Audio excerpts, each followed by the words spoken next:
हाँ प्रिय मित्रों, राधे राधे। राधा वल्लभ सिंह हरवंश। आज मैं शिक्षक दिवस पर बोल रहा हूँ और जो है सबसे पहले शिक्षक बच्चा का माँ होती है, जो हर तरह का शिक्षक देती है, शिक्षा देती है। वो ये बताती है तुम्हारे पिता हैं, ये तुम्हारे भाई हैं, ये तुम्हारे भौजाई हैं, ये वगैरह वगैरह, ये तुम्हारे चाची हैं, ये तुम्हारे चाचा हैं, ये तुम्हारे बब्बा हैं, ये तुम्हारे अंकल हैं। हर तरह का शिक्षा बच्चे को देती है। और जो है कैसे खाया जाता है, कैसे पिया जाता है, कैसे उसको हर जो है दूध पिलाती है, दूध पिलाने से लेके उसको हर तरह का खाना पीना और सामग्रियों के विषय में बताती है। पूरी संसार का कुल मिला के प्रथम शिक्षक माँ है और द्वितीय शिक्षक जो है बच्चों के पिता है, क्योंकि वो शिक्षा देते हैं कैसे हमको समाज में किससे क्या सम्मान करना चाहिए, कैसे कमाना चाहिए, कैसे दान आना चाहिए, कैसे गृहस्थी चलाना चाहिए, काम धंधा जो कुछ भी है संसार का, वो सब पिता के द्वारा पैतृक मिलता है। और तीसरा शिक्षक है अक्षर ज्ञान कराने वाला, जो अक्षर की का खा गा घा अंगा चा छा जा झा इया इस तरह से ये सब कुछ पढ़ाते हैं और पढ़ा के वो उस योग्य बना देता है कि हमको फल हलचल वगैरह वगैरह जोड़ना, अक्षर को जोड़ना, फिर और ज़्यादा फिर बेहतर शिक्षक होते जाते हैं। उनके बाद और शिक्षक आगे बढ़ाते जाते हैं, फिर दुनिया का हर चीज़ हमको बताते हैं, कैसे वैज्ञानिक बनना है, कैसे कलेक्टर बनना है, कैसे कमिश्नर बनना है, कैसे क्या क्या करने से क्या क्या बनते हैं वगैरह, कैसे शिक्षक ही बनना है। वह पढ़ाते पढ़ाते इतना शिक्षा कि शिक्षक अनंत हो जाता है, अनंत शिक्षा, मरते पर्यंत लोग शिक्षक जो से शिक्षा लेते हैं। और ऐसे कैसे मोटरसाइकिल जो बताता है वो भी एक प्रकार का शिक्षक है, जो मशीनरी चीज़ों को बताता है वो भी एक प्रकार का शिक्षक है, कैसे जो बढ़ाईगिरी का काम करता है वो भी एक शिक्षक है अपने आगामी पीढ़ी के लिए। ये सभी जितने कारीगर हैं, जितने धातु वाले हैं, जितने औजार वाले हैं, जितने नए नए साइंटिस्ट हैं, ये सब शिक्षक हैं। ये आगामी पीढ़ी को शिक्षा देते हैं। ये इन सब का इसीलिए शिक्षक दिवस पर मैं बोल रहा हूँ, जो सभी आदर पात्र हैं, जिनसे हम कुछ सीखें, जिनसे कुछ लें, वे सभी शिक्षक हैं। जैसे एक बार शुरू में, और हमारे साथी भी हमारे शिक्षक होते हैं खेल में।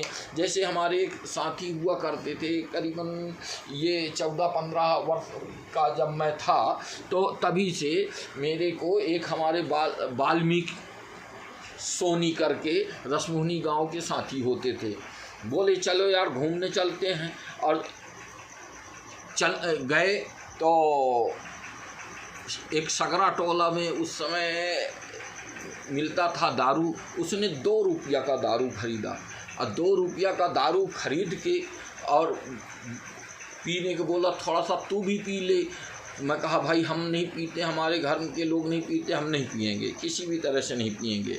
अरे बोले कैसे जानोगे कि किस तरह का स्वाद होता है? अरे मुंह में धर लेना, उलट देना, ना तुमको पसंद ना आए ना पीना।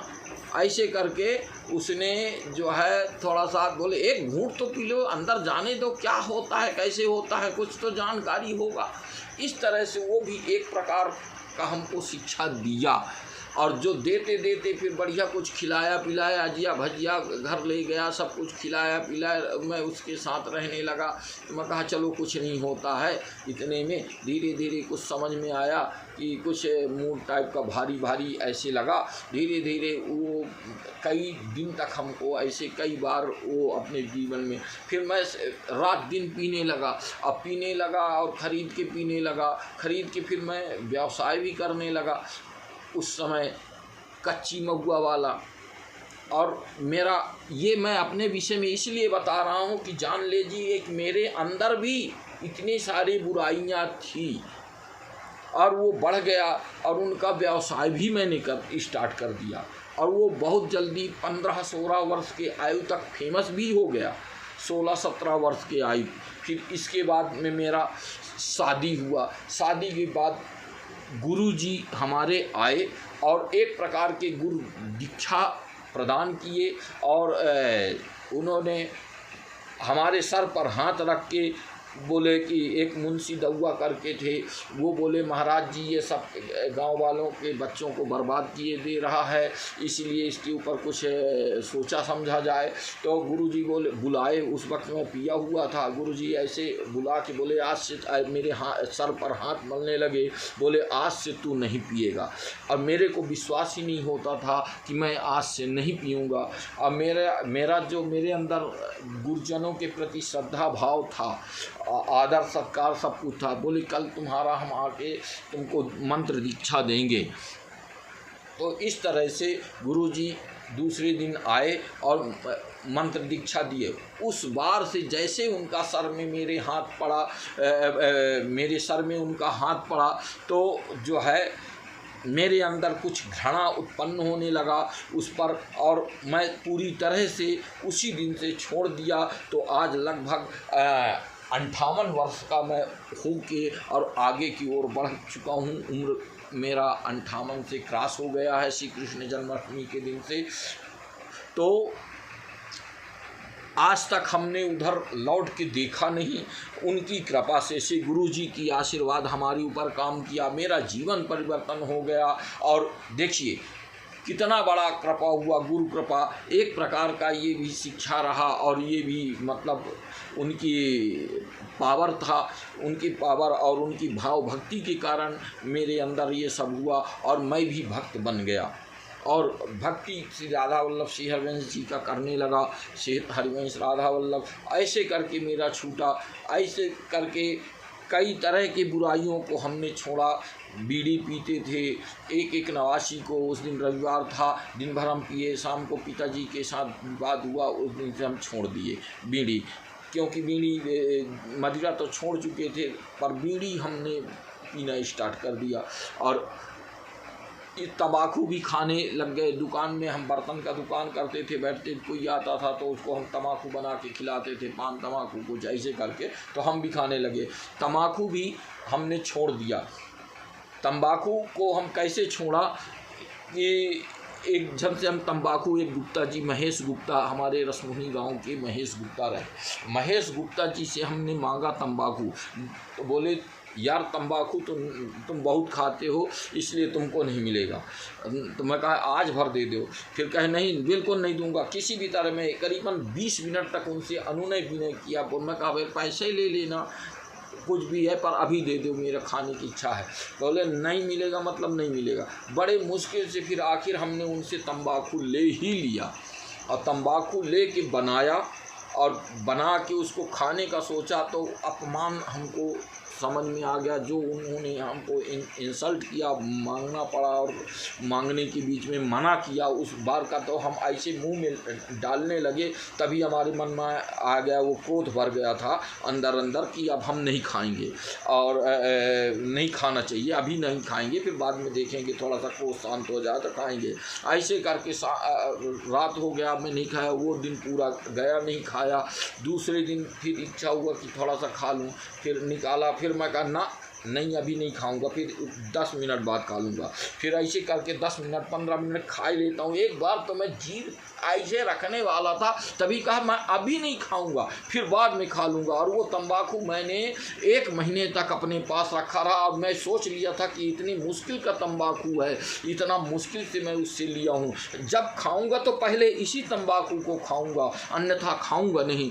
क्योंकि उसकी बात मेरे को इतना तेज लग गया था, और वो जैसे उस तंबाकू को देखूं तो मेरे अंदर क्रोध आ जाए। मैं कहा अब भी नहीं खाना है, अभी नहीं खाना। ऐसे करके मैं उसको आज काल खाए लेता हूँ। देख कोई भगा नहीं जा रहा मेरे पास, और उसको मैं 1 महीने तक पुड़िया बांध के रखा रहा, और खाने को जैसे निकालूं, मतलब ना सोचता था कि अगर ना रहा ही पड़ेगा तो खा लूँगा। परंतु 1 महीने बाद जैसे हुआ तैसे मैंने उस तंबाकू को मिचक दिया कि अरे 1 महीना, मेरे समझ में 1 महीना छूट गया, इतने दिन पहले की बात है। ऐसे करके हमने उसको मिचक दिया। इसी तरह मैं कहता हूँ कि सब कुछ छूट जाता है, कभी धीरे धीरे नहीं छोड़ना पड़ता है, इकट्ठा छूट जाता है। जिस दिन से कोई भी चीज़ कोई भी व्यक्ति छोड़ना चाहे तो गुटखा, पान, तम्बाकू, बीड़ी, सिगरेट, लौंग, इलायची, दुनिया। मैं बचपन में था, मेरे अंदर त्याग की भावना थी। एक लड़का, मैं उस समय सनलाइट चलता था, मैं करीबन 7-8 वर्ष का था। तब उस 7-8 वर्ष के आयु में मेरा एक साथी जो है सनलाइट रसमोहनी में कोलई तालाब नाम का तालाब है, कोलई तलबा, उसका तालाब में हम नहाने जाया करते थे पिताजी के साथ। और उसने वो हमारा साबुन को लगाने लगा तो मैं गुस्सा गया, और गुस्सा गया तो हमारे गुस्सा के वो तालाब में साबुन मिचक दिया। उस दिन से आज तक मैंने साबुन नहीं छुआ। ऐसे करके हम दृढ़ निश्चय जरूर होना चाहिए, जो ठान ले वो करना चाहिए। इसी तरह जो भी हमने छोड़ा, ऐसे एक जन के घर बोला आज से हम बिल्कुल यहाँ नहीं आना। मैं कहा तुम्हारे यहाँ तुम किसी भी अगर देवराज इंद्र भी कहे कि मेरे यहाँ तुम ना आना तो मैं नहीं आऊँगा। और उस दिन से मैं कई लोगों के पास नहीं गया। जैसे सबसे प्रथम मैंने डॉक्टर नारायण सोनी का घर छोड़ा कि अब नहीं आऊँगा। अचानक पहुंच गया तो वो नाराज़ हुए कि भाई किसी की बात सुनने क्यों आए। वो जायज बोले थे, किसी का वार्ता चल रहा था, मैं आ गया तो मैं थोड़ा खड़ा हो गया। बोले कैसे हमारा 2 का वार्ता तीसरा चल रहा है। तो मैं कहा आज से नहीं आऊँगा, देरी नहीं कचरूँगा। इसको थोड़ा दूसरे ढंग से कहते तो ठीक हो जाता। कोई बात नहीं, मैं आज से अब तुम्हारे यहाँ नहीं। तो वो बहुत चाहे पर हम नहीं गए। ऐसे सुप्पू हलवाई बोला तो आज से ना आना, ऐसा है तो मैं कहा नहीं आऊँगा। फिर पकड़ गौर भाइयों को दौड़ाए, इसको पकड़ के मेरे घर चढ़ा दो। पर मैं मतलब दृढ़ निश्चय वाला व्यक्ति ठहरा। मैंने जो निश्चय कर लिया, मरते दम तक मैं उस डेहरी नहीं गया। बाद में ज़रूर गया गमी में उसकी। इस तरह से कई एक वाल्मीकि सोनी की उनके पिताजी बोले नहीं आना, तो उनके घर भी मैं आज तक नहीं गया और उनके पिताजी के रह दे। बाकी दूसरे जगह वाल्मीकि सोनी जी रहे, उनके घर में गया। और ऐसे करके मतलब कितने जगह मैं जहाँ ठान लिया तो दोबारा नहीं गए। तो किसी से वाद विवाद हो जाता तो आदमी नहीं जाता। तो मेरे कहने का तात्पर्य ये है कि कोई भी व्यक्ति जो चाहे वो ठान ले, वो संभव हो सकता है, अन्यथा नहीं होता। इसलिए सभी शिक्षक जो हैं उनको सबको धन्यवाद हैं, हमारे भी शिक्षकों को धन्यवाद है। किसी भी तरह का शिक्षा किसी ने मेरे को जो दिया है उस सब के लिए धन्यवाद हैं सबको। अब मैं सबका नमन करता हूँ। आप सभी को जय जय श्री राधे, राधा वल्लभ, श्री हरिवंश।